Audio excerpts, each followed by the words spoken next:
The massive meeting hall buzzed with nervous energy as thousands of alien beings gathered for the most important discussion in galactic history. Representatives from every corner of known space had come to talk about the one thing that scared them all: the humans. Ambassador Kieran stepped forward to address the crowd. His tall blue form cast a long shadow as he activated the giant holographic display above their heads. The image showed their galaxy with a large red circle marking an area that no one had been allowed to enter for 300 years. "Friends," Kieran began, his voice carrying across the silent hall. "We are here because of a problem that grows worse each day. The humans have locked themselves away from the galaxy, and we do not know what they are doing in there." Captain Dae-hyun sat in the front row, listening carefully. He commanded one of the fastest ships in the galaxy, but even he had never dared to fly near human space. The stories were too frightening, and the warnings too clear. An insect-like being from the Chitauri species raised one of its 4 arms.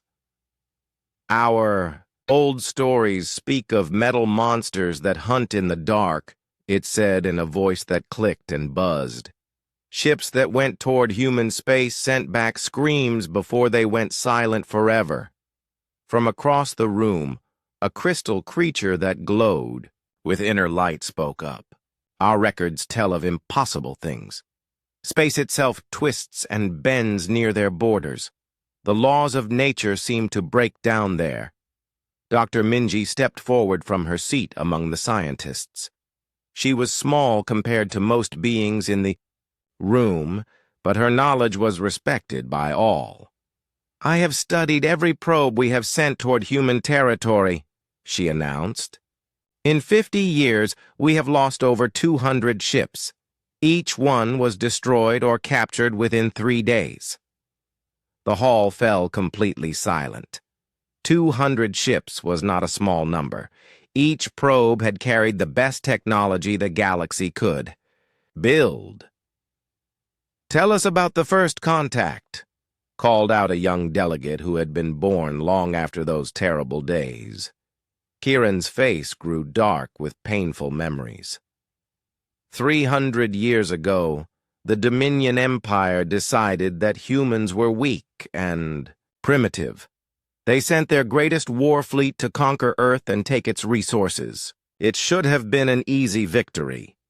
The holographic display changed to show old battle recordings.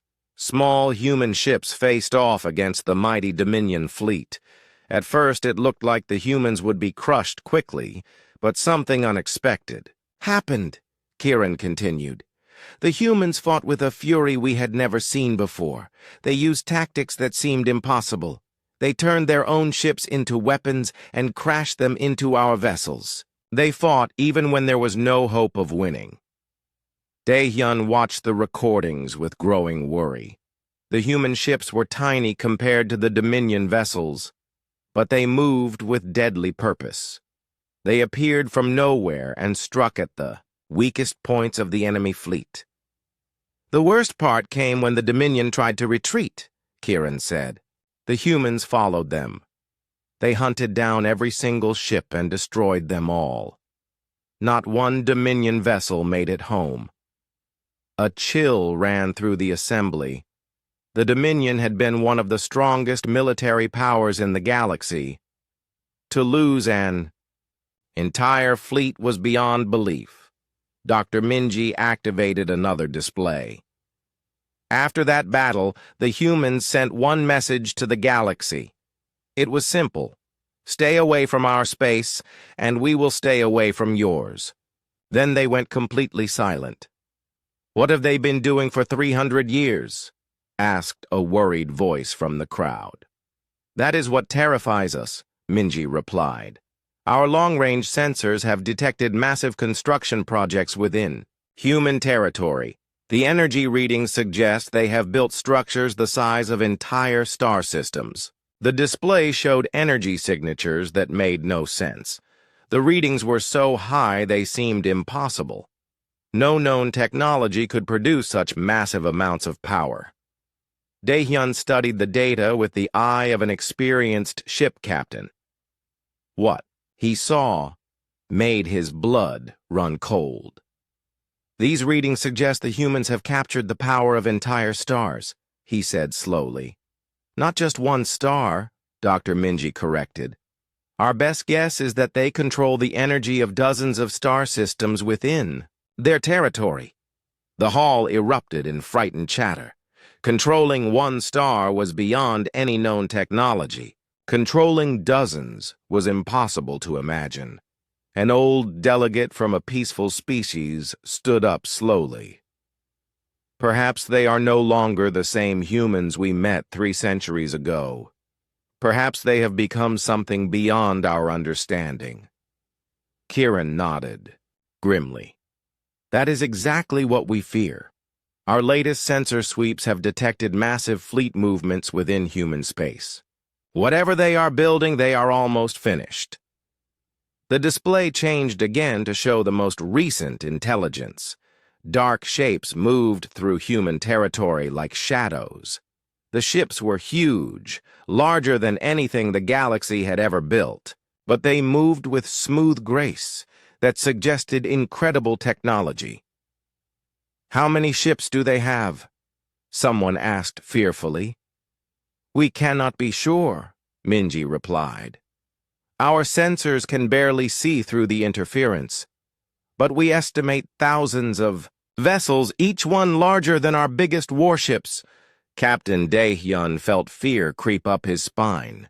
His own ship was considered large and powerful, but it would be like a small fighter compared to what the humans had built. What do they want? Asked a frightened voice. That is the question that keeps us awake at night, Kieran answered. For 300 years, they have been silent. They have not expanded beyond their borders. They have not attacked anyone, but they have been building something massive. Dr. Minji brought up the final piece of evidence. 3 days ago, our border sensors detected something new. A signal was broadcast from deep within human space. It was not meant for us, but our equipment picked it up anyway. What did it say?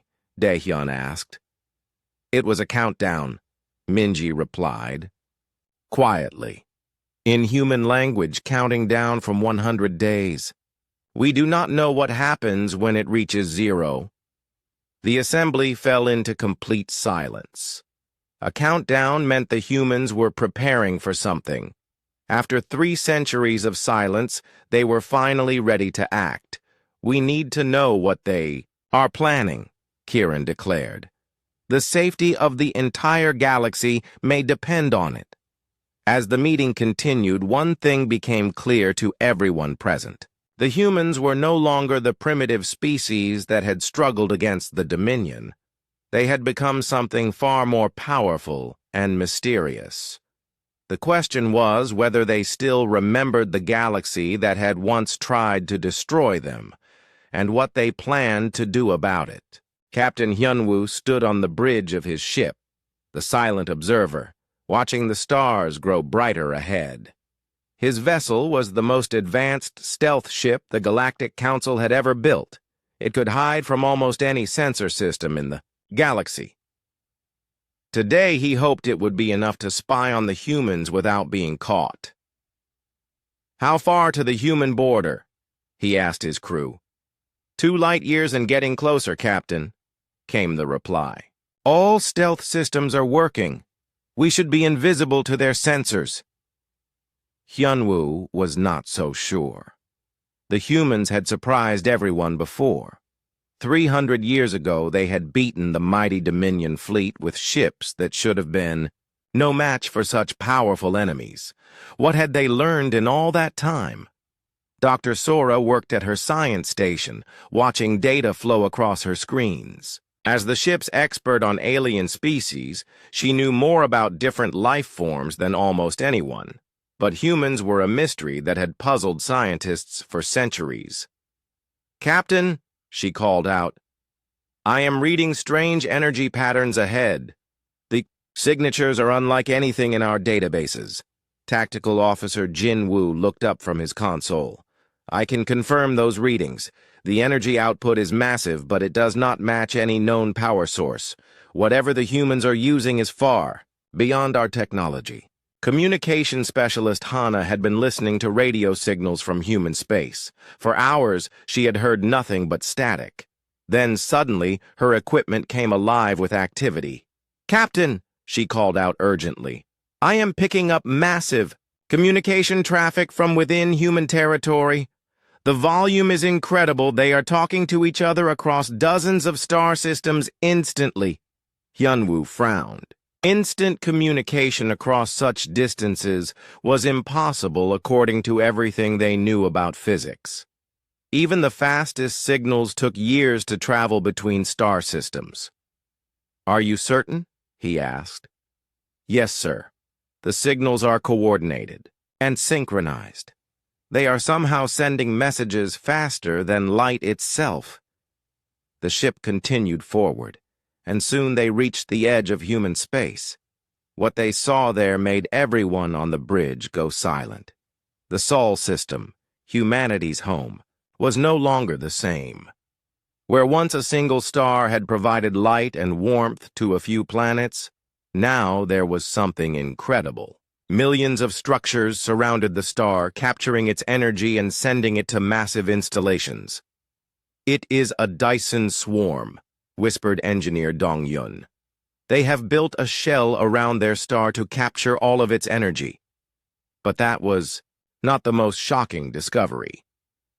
As their sensors looked deeper into human space, they found that Sul was not the only star the humans had changed. System after system showed the same pattern. Humans had taken control of dozens of stars and turned them into giant power sources. "The energy output is beyond measurement," Dong Yun continued, his voice filled with awe. "They are capturing the power of entire stars. With this much energy, they could build technologies we cannot even imagine." Sora studied her biological sensors and made another disturbing discovery. "Captain, I am not detecting normal human life signs in these systems. The populations are far too large to be natural." "What do you mean?" Hyunwoo asked. "Either humans have multiplied far beyond any biological possibility, or they have found ways to extend their lives far beyond normal limits. Some of the energy signatures suggest artificial intelligence systems of enormous size." As they watched, massive structures moved through space near the human installations. At first, they looked like ships, but they were far too large. Each one was the size of a small moon, yet they moved with grace and purpose. "Those are not ships," Jinwoo realized. "They are mobile space cities. Each one could hold millions of people." The tactical officer's instruments detected something even more frightening. The space around human territory was not empty. It was filled with defensive systems that made no sense. "Captain, I am reading gravitational problems throughout this region.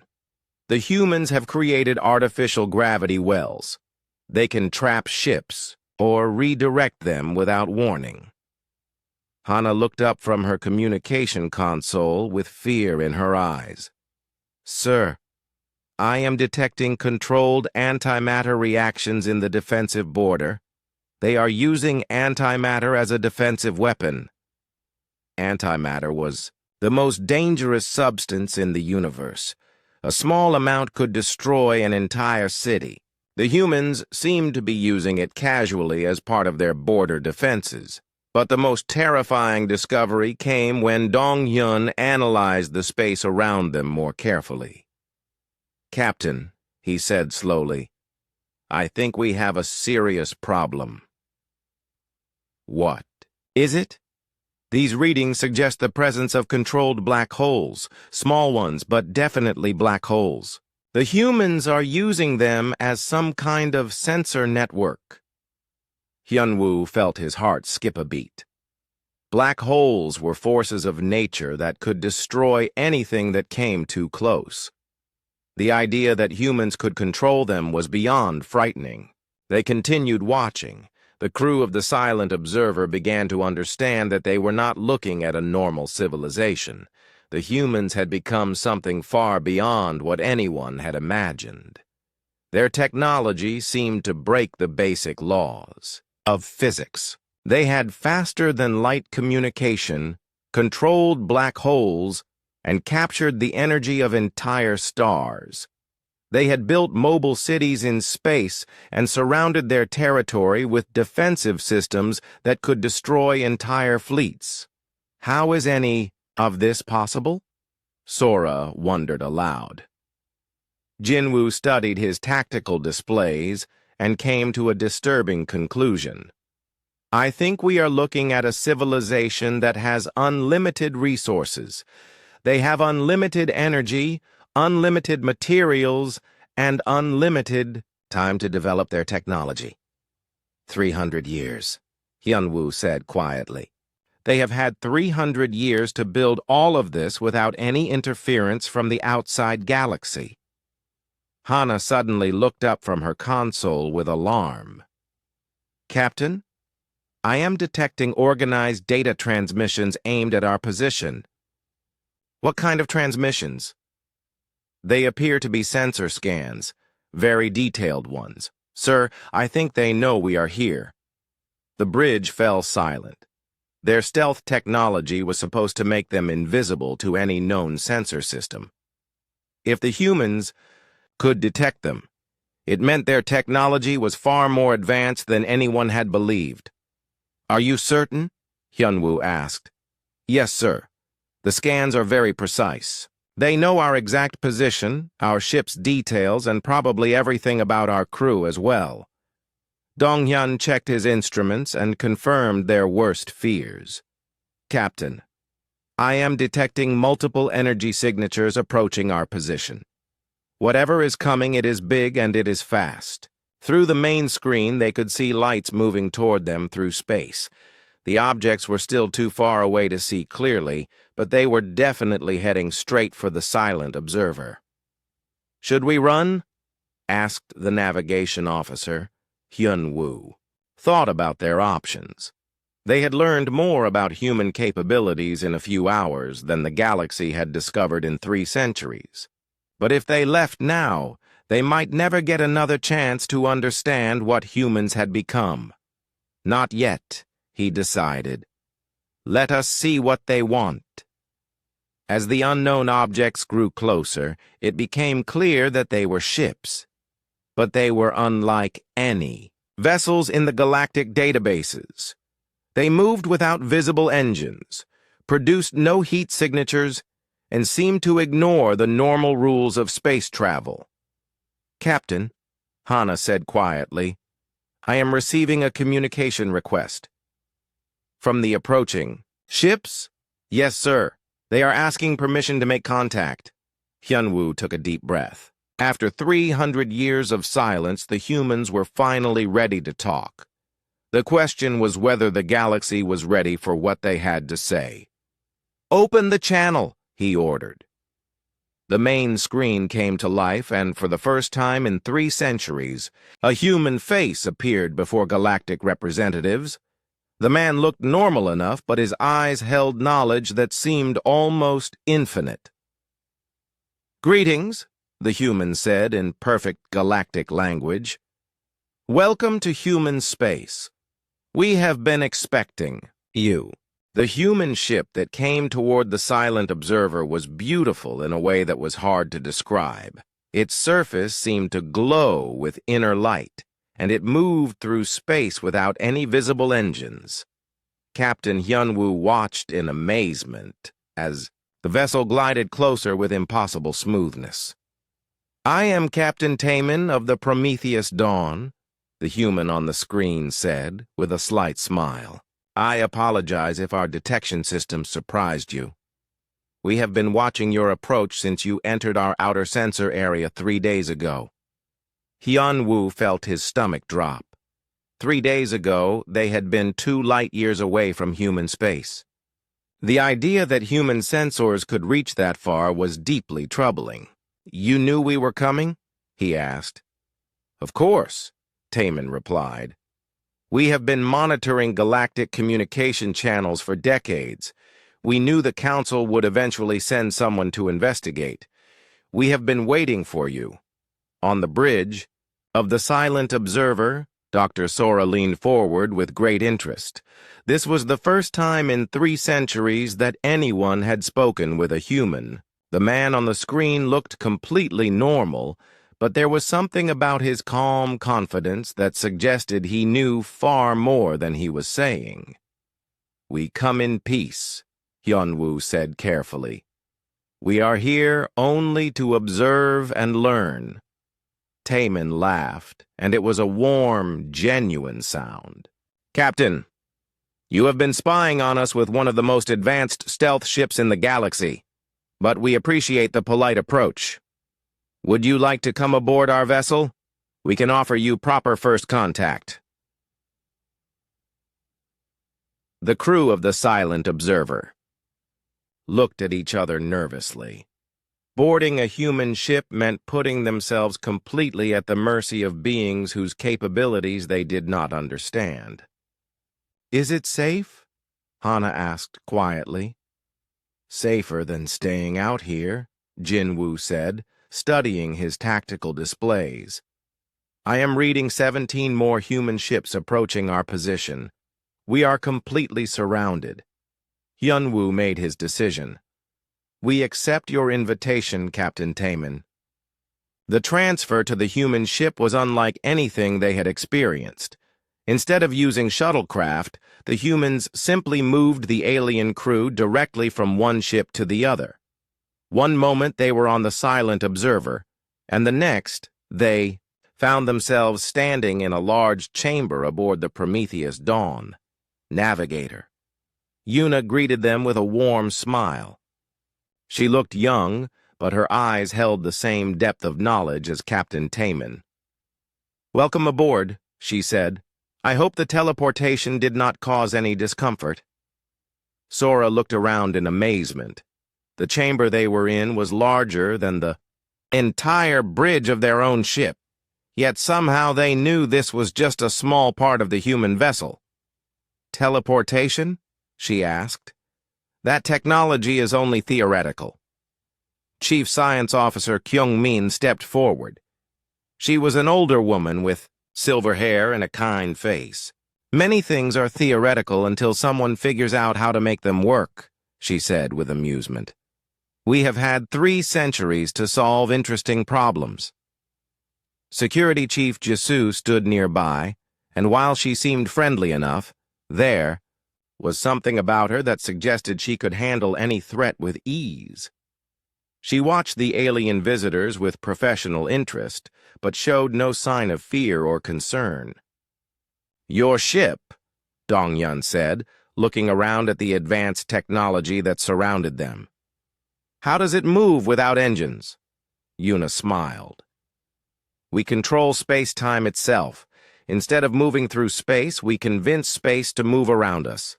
It is much more efficient than chemical or nuclear power.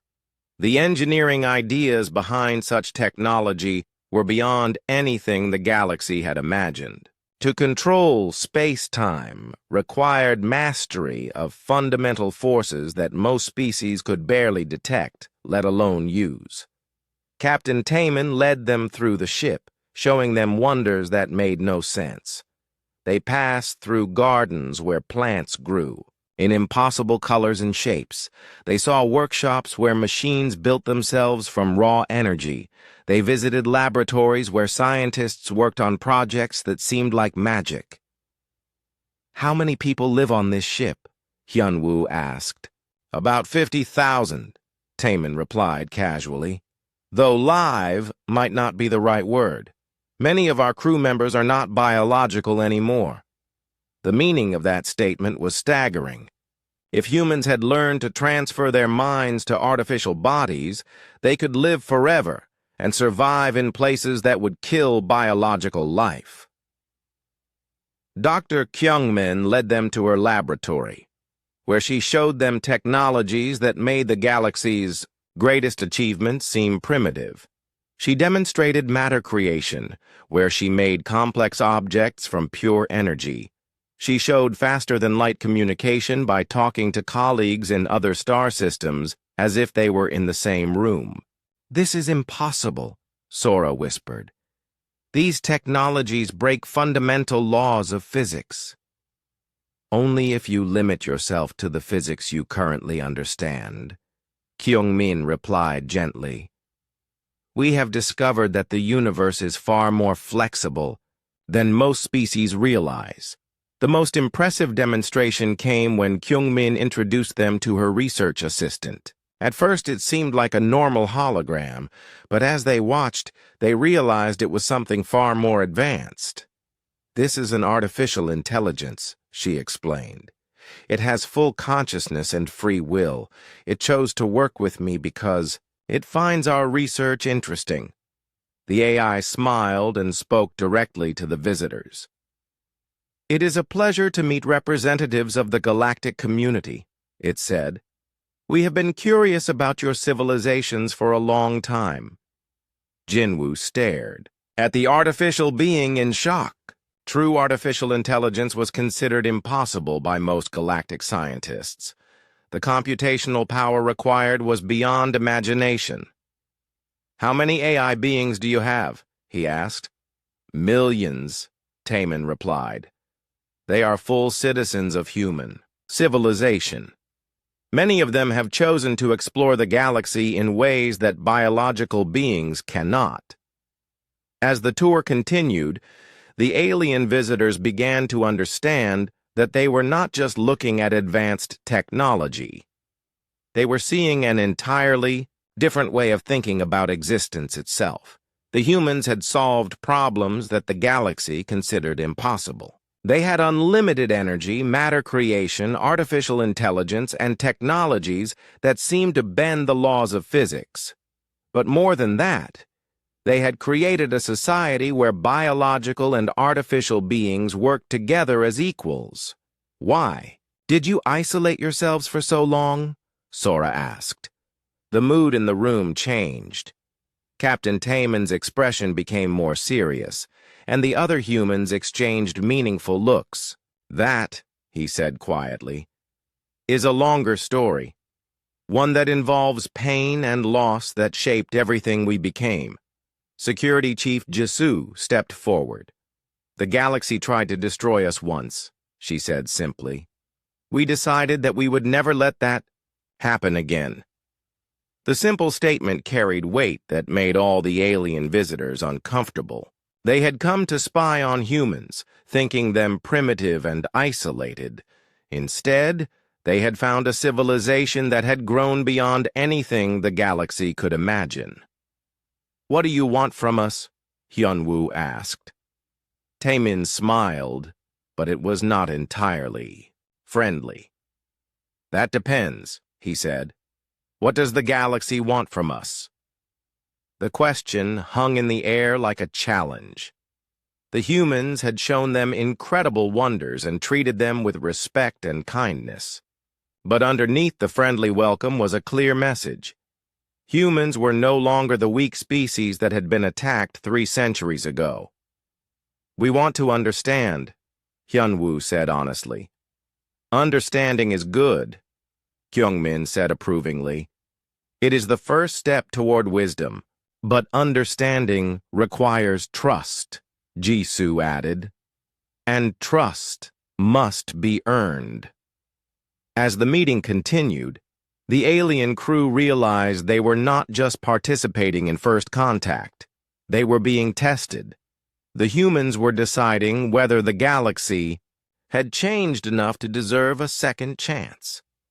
The question was whether the galactic community could pass whatever test the humans had prepared for them. Commander Seojin entered the meeting room aboard the Prometheus Dawn with slow, careful steps.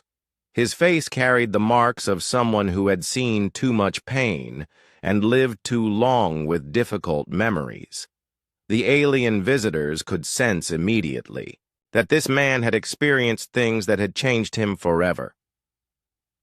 "I was there," he said simply, taking a seat across from Captain Hyunwoo and his crew.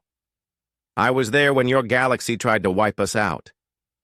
The room fell silent. Everyone knew about the Seoul incident, but hearing from someone who had actually lived through it was different. Seojin's eyes held memories that were 300 years old, yet still fresh with pain. "Tell us what happened," Dr. Sora said gently. Seojin activated a holographic display that filled the center of the room. The images that appeared made the alien visitors gasp in shock. They showed Earth as it had been during the Dominion attack. Cities burning, space stations exploding, millions of people running in terror. "I was a young officer in the Earth Defense Force," Seojin began. "We thought we were ready for anything. We had built space stations, armed our ships, and trained for war, but we were not ready for genocide." The hologram showed Dominion ships destroying civilian targets with cold efficiency. Schools, hospitals, and homes were bombed without mercy. The attackers were not trying to conquer Earth. They were trying to eliminate its population. "Why?" Hyunwoo asked, though he feared he already knew the answer. "Because we were inconvenient," Seojin replied bitterly. "The Dominion wanted our solar system for its resources. The fact that billions of intelligent beings already lived here was just a problem to be solved." Engineer Nari joined the conversation, bringing with her more recordings from the war. She was younger than Seojin, but her technical knowledge was vast. She had spent decades studying the battle data to understand exactly what had gone wrong. "The Dominion sent 1,000 ships to our system," she explained. "Each one was larger and more advanced than anything we had ever built. Their plan was simple: destroy all human military forces, then eliminate the civilian population to make room for their own colonies." The holographic display changed to show tactical analyses of the early battles. Human ships were vastly outnumbered and outgunned. Every fight ended with terrible losses for the defenders. "We lost 70% of our fleet in the first week," Nari continued. "Our weapons could barely scratch their armor. Their shields absorbed our most powerful attacks without even flickering." Navigation Officer Yuna had been studying the historical records with fascination. She understood space tactics better than most, and what she saw in the human response amazed her. "But you did not surrender," she observed. "No," Seojin said with grim pride. "Humans do not surrender when our children are being murdered. We adapted." The display showed how human tactics changed as the war went on. Unable to match Dominion technology, humans began using their ships in ways no one had expected. They turned cargo vessels into guided missiles. They used civilian transports to ram enemy ships. They fought with a desperation that shocked their attackers. "We realized that the Dominion expected us to fight like they did," Nari explained. "They thought war was about who had the biggest ships and the strongest weapons. But humans fight differently when we are defending our homes." Tactical analyst Jin Woo studied the battle recordings with professional interest. What he saw challenged everything he thought he knew about space combat. "You used suicide attacks," he observed. "Your pilots deliberately sacrificed themselves to damage enemy ships." "Not just pilots," Seojin corrected. "Entire crews volunteered for suicide missions. Mothers and fathers who knew their children were already dead chose to make their deaths. Count for something? The alien visitors found this concept difficult to understand. Most galactic species valued individual survival above all else. The idea of deliberately sacrificing one's life for others was almost impossible to comprehend." "The Dominion could not understand it either," Yuna said. Their battle plans assumed that humans would behave rationally. They expected us to surrender when the situation became hopeless. Instead, we became more dangerous, Seojun continued. Every loss made us fight harder. Every crime committed against our people made us more willing to die to hurt them. The holographic display showed the turning point of the war. Human ships began appearing in places where they should not have been able to survive. They struck at supply lines, command vessels, and support ships with surgical precision. We stopped trying to win fair fights, Nari explained. Instead, we made the war so costly that even victory would feel like defeat. Engineer Dong-hyun was amazed by the innovative tactics he saw in the recordings. You modified your ships during battle. You rebuilt them into weapons that did not exist before.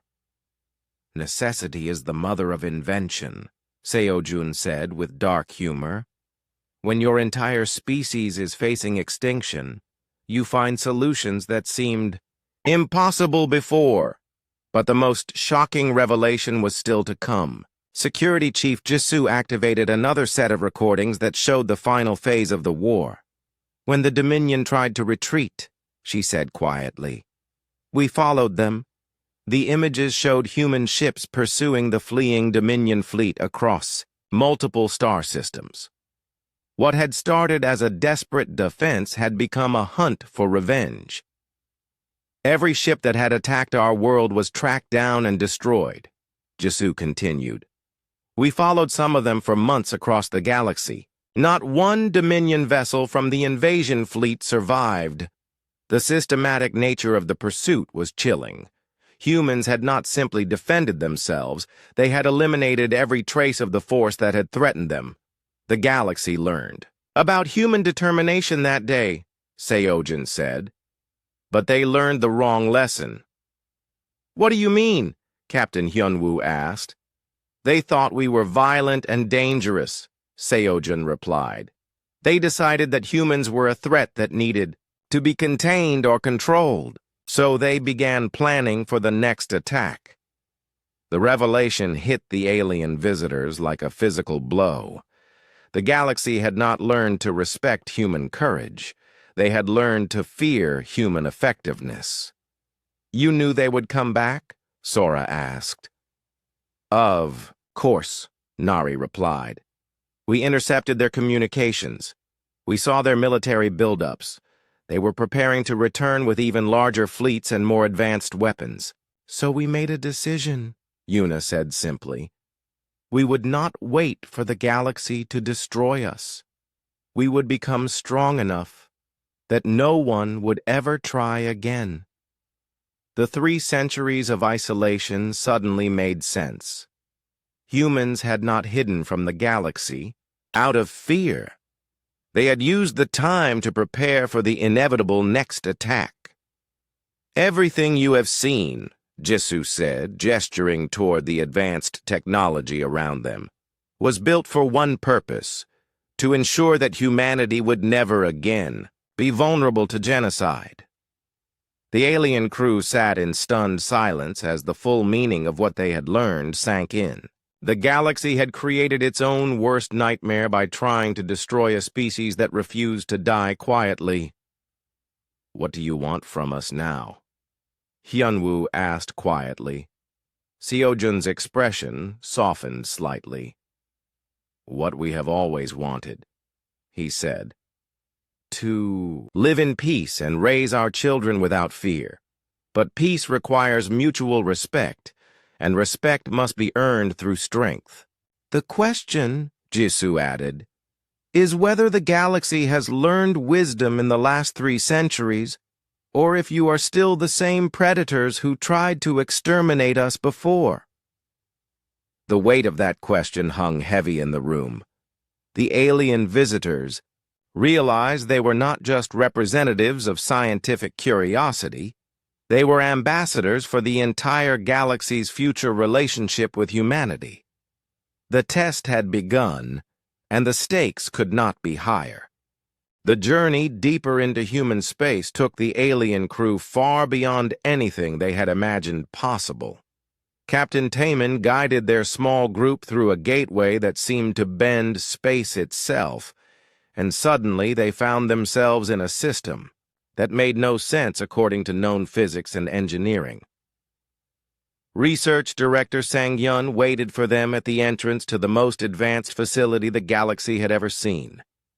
He was a tall man with kind eyes, but when he spoke about his work, there was an intensity that suggested capabilities beyond imagination. "Welcome to the Genesis Project," he said, as they approached a structure that stretched across millions of kilometers of space. "This is where we solve the really interesting problems." Dr. Sora stared at the massive installation in wonder. It was larger than most planets, yet it moved through space with perfect grace. Energy readings suggested it was consuming the output of an entire star, yet somehow converting that power into something completely different. "What does it do?" she asked. Brilliant scientist Yunji smiled as she led them through corridors filled with impossible technologies. "We are learning to create new universes," she said casually, as if discussing the weather. The statement was so incredible that Captain Hyunwoo was sure he had misunderstood. "New universes?" "The current universe has limitations," explained Dr. Min-sok, who worked alongside Yunji on the most advanced research. "Entropy, the speed of light, the heat death that will eventually claim all stars. We decided these limitations were unacceptable." As they toured the facility, the alien visitors saw technologies that challenged every assumption about what was possible. Humans had learned to control the fundamental forces that held reality together. They could create pocket dimensions where different physical laws applied. They could slow time, speed up evolution, and even reverse entropy on a local scale. "The mathematics alone should be impossible," whispered engineer Dong-yun as he watched technicians working with equations that seemed to rewrite themselves. "Mathematics is just a language," Yunja replied. "Once you understand what the universe is really saying, you can join the conversation." Project leader Chae-young showed them the most incredible achievement of all, a prototype universe contained within a sphere no larger than a basketball. Inside that sphere, stars were being born, planets were forming, and the first signs of life were beginning to emerge. "We can control every aspect of physical law within these pocket universes," she explained. "We can make light faster, gravity weaker, or time flow differently. We are not just observing creation, we are participating in it." Her colleague Wu Jin demonstrated how they could speed up time within the pocket universe to watch billions of years of evolution occur in moments. They could see civilizations rise and fall, stars live and die, and entire galactic cycles complete themselves in the span of a few minutes. "Why?" asked tactical analyst Jin Woo. "Why create new universes when this one still has billions of years left?" The answer came from security analyst Borum, whose expression was more serious than the scientists. "Because this universe is not safe," she said quietly, "and because we have learned that we cannot trust other species to behave wisely." Intelligence. Chief Sung-hoon joined the conversation, bringing with him data that made the alien visitors deeply uncomfortable. His files contained detailed information about every major galactic civilization, including their military capabilities, political structures, and historical behavior patterns. "We have been watching you," he said simply. "All of you. For 3 centuries, we have monitored every war, every conquest, every genocide committed by the so-called civilized galaxy." The data he showed them was damning. In the 300 years since the Sol incident, the galaxy had seen dozens of wars, hundreds of planetary conquests, and the complete extinction of at least 12 intelligent species. The pattern was always the same. Stronger civilizations dominated weaker ones, and those who could not defend themselves were destroyed or enslaved. The Harmony Collective, Sung-hoon continued, was supposedly peaceful, yet they stood by and watched while the Dominion destroyed 3 primitive species for their resources. The Crystal Federation claims to value all life, Borum added, but they regularly strip mine inhabited worlds if the inhabitants lack space travel capability. One by one, they detailed the crimes of every major galactic power. Each civilization claimed to be enlightened and peaceful, yet all of them participated in the systematic oppression of weaker species. Even the Galactic Council, Sung-hoon said, looking directly at Captain Yunwoo, exists primarily to maintain the current power structure. It prevents small conflicts while allowing large-scale exploitation to continue. The alien crew found themselves unable to argue. Everything the humans said was factually correct. The galaxy was not the enlightened community it claimed to be. It was a collection of predatory civilizations that maintained order through mutual fear. "We have judged the galaxy," Chae-young said quietly, "and found it wanting." The implications of that statement sent chills through every alien present. If humans could create universes and control the fundamental forces of reality, they had the power to reshape galactic civilization or destroy it entirely. "What are you planning to do?" Dr. Sora asked, though she feared the answer. "That depends," Wu Jin replied, "on whether the galaxy can prove it has learned wisdom." Dr. Minsok activated another display that showed the current state of human space. What the aliens saw was beyond their worst fears. Humans had not just built defensive systems, they had created offensive capabilities that could threaten the entire galaxy. "Every star system under human control has been fortified," he explained. "Every planet has been turned into a weapons platform. Every moon has been converted into a factory for technologies you cannot imagine. We have ships that can move faster than light," Yunja added. "Weapons that can destroy entire star systems. Defensive systems that can protect us from any conceivable attack. But more than that," Chae-young continued, "we have technologies that can reshape matter at the quantum level. We can turn planets into something else entirely. We can make stars go supernova or prevent them from ever being born." The scope of human capabilities was so vast that it defied comprehension. They had become a species capable of galactic-level engineering projects. They could create or destroy on a scale that made all other civilizations seem primitive by comparison. "You could conquer the entire galaxy," Jinwoo observed. "Conquest is primitive thinking," Sang-hyun replied. "We are beyond such crude concepts. We could eliminate the galaxy without ever leaving our own space." "Then why haven't you?" Hyunwoo asked. The human researchers exchanged glances before Borum answered. "Because elimination is also primitive thinking. We prefer education." "The galaxy has one opportunity," Sung-hoon explained, "to prove that it has evolved beyond the predatory behavior that has defined it for millennia."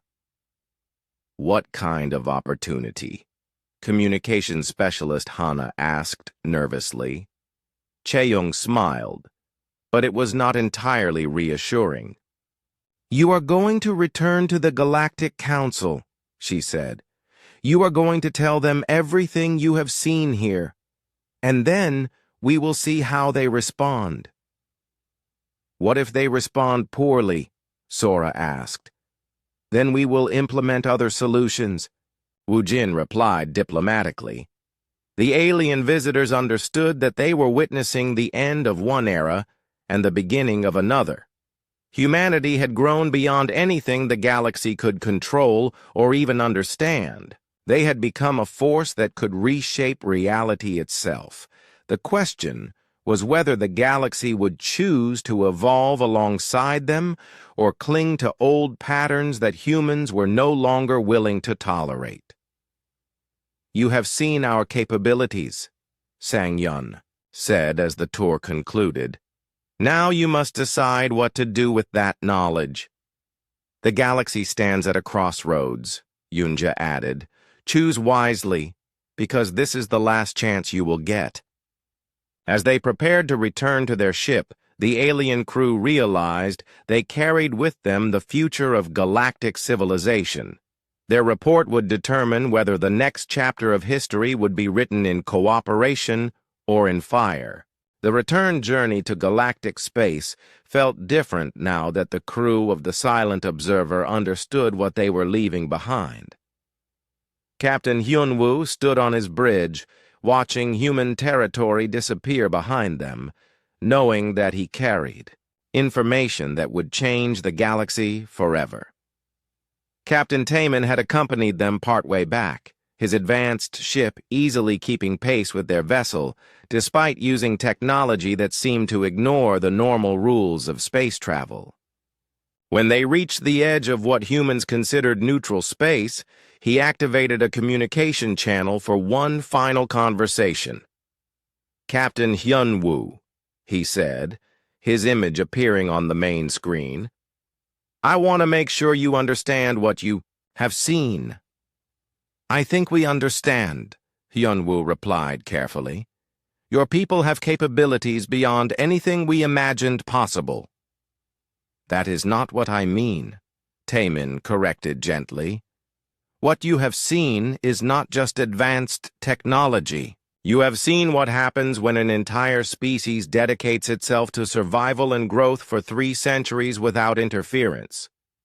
Diplomatic liaison. Hyun appeared beside Taman on the screen. She was younger than most of the humans they had met, but her words carried the weight of official policy. "The Galactic Council will receive a formal communication from humanity within 1 standard day of your return," she announced. "This communication will contain our terms for renewed contact with galactic civilization." Strategic Advisor Minho joined the conversation, his expression serious but not unfriendly.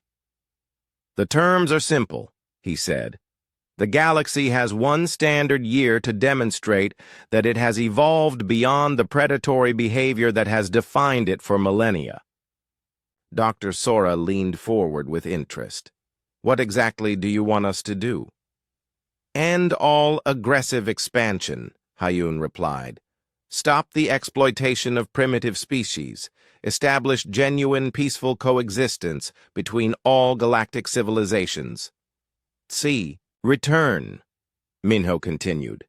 "Humanity will share selected technologies that could elevate galactic civilization beyond its current limitations." The offer was incredible. Even the most basic human technologies they had observed were centuries ahead of anything the galaxy possessed.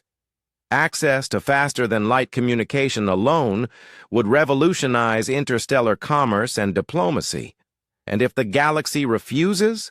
Tactical analyst Jinwoo asked, though he suspected he already knew the answer. Commander Seojin's image appeared on the screen, his scarred face showing the weight of difficult decisions.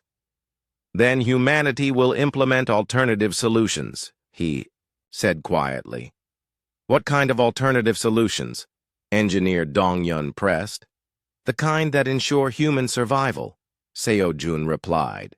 "We have learned that sometimes peace can only be achieved through superior strength." Captain Taman gestured toward the vast installations visible in the distance. "We have spent 3 centuries preparing for every possible scenario," he said. "We have technologies that can reshape matter at the quantum level, weapons that can destroy star systems, and defensive capabilities that make us effectively invulnerable to any conceivable attack." But more than that, Hayun added, we have transcended the limitations that define galactic civilization. We are no longer bound by scarcity, entropy, or even death itself. The implications were clear. If the galaxy chose to continue its predatory ways, humanity had the power to impose peace through force. The question was whether such peace would leave any room for the existing galactic civilizations. Communications specialist Hana asked the question that everyone was thinking. If we choose cooperation, what would that actually look like? Minho smiled for the first time during the conversation. It would look like the beginning of a golden age, he said. Imagine galactic civilization with unlimited energy, matter creation, and technologies that can solve any engineering problem. Imagine a galaxy where no species needs to compete for resources because abundance is unlimited. Imagine exploration beyond the current universe, Hayun continued. We could open gateways to other dimensions, create new universes with different physical laws, and ensure that intelligent life continues long after this cosmos grows cold and dark. The vision they painted was incredible, but it came with a price. Galactic civilization would have to abandon the competitive, predatory mindset that had defined it for thousands of years. How do we know you will keep your promises? Dr. Sora asked. You don't, Seojun replied honestly. But consider the alternative. If humanity wanted to conquer or destroy the galaxy, we could have done so at any time in the last century. Instead, we chose isolation and self-improvement. The fact that you are alive and returning home is proof of our intentions, Taemin added. We could have eliminated your ship and crew without anyone ever knowing what happened to you. As the silent observer crossed back into galactic space, the weight of responsibility settled on its crew. They carried with them the most important intelligence in galactic history, and their report would determine the future of trillions of intelligent beings. The journey back to the council chambers took several weeks, and during that time, the crew debated endlessly about how to present their findings. How do you explain to a galaxy that has considered itself the pinnacle of civilization that it is actually primitive compared to what humans have achieved? When they finally arrived at the council station, Ambassador Kieran was waiting for them, with barely contained anxiety. The emergency session he called drew representatives from every major galactic power. Captain Hanwoo stood before the assembled delegates and began his report. He described the massive installations surrounding human star systems, the impossible technologies that violated known physics, and the artificial intelligences that had achieved full consciousness. He explained how humans had learned to control space-time itself, create pocket universes, and capture the energy of entire stars. He detailed their defensive capabilities and offensive potential, making it clear that humanity could threaten the entire galaxy if they chose to do so. But most importantly, he conveyed humanity's offer of cooperation and the deadline they had been given. The reaction was immediate and chaotic. Some delegates called for immediate military action, arguing that humanity represented an existential threat that had to be eliminated. Others insisted that accommodation was the only rational response to such overwhelming technological superiority. Doctor. Minji stood to address the assembly. The question before us, she said, is not whether we can defeat humanity in a conflict. Based on what we have learned, such a victory is impossible. The question is whether we can evolve beyond our current limitations. Ambassador Kieran called for order as the debate raged on. We have 11 months to reach a decision, he announced. 11 months to prove that galactic civilization is capable of wisdom. In the weeks that followed, the galaxy struggled with the most important decision in its history. Some species began implementing immediate reforms, ending aggressive expansion and establishing protections for primitive civilizations. Others resisted change, arguing that the current system had served them well for millennia. Meanwhile, deep in human space, the countdown continued. Advanced monitoring systems tracked every conversation, every military movement, and every policy decision made by the galactic powers. Humanity watched and waited to see what choice the galaxy would make. In research facilities that defied imagination, scientists like Cha Young and her team continued their work on technologies that could reshape reality itself. They were prepared for any outcome, whether it involved sharing their knowledge with worthy partners or implementing solutions that would ensure human survival at any cost. As the deadline approached, it became clear that the galaxy stood at a crossroads. One path led to unprecedented cooperation and technological advancement. The other led to a demonstration of power that would reshape galactic civilization forever. 6 months before the deadline, the Galactic Council transmitted their response to human space. The message was brief but carried the weight of 1 trillion souls making the most important decision in their history. "We choose to learn," it read. In the depths of human territory, Captain Taman smiled as he read the transmission. It was a beginning, not an end. The galaxy had chosen evolution over extinction, cooperation over competition. The age of human isolation was ending, but the age of human guidance was just beginning. The future would be written by species working together to transcend the limitations that had once seemed absolute. For the first time in 3 centuries, humanity was ready to rejoin the galaxy. But this time, they would do so as teachers rather than students, as gardeners rather than conquerors. The stars themselves seemed brighter as a new chapter in galactic history began.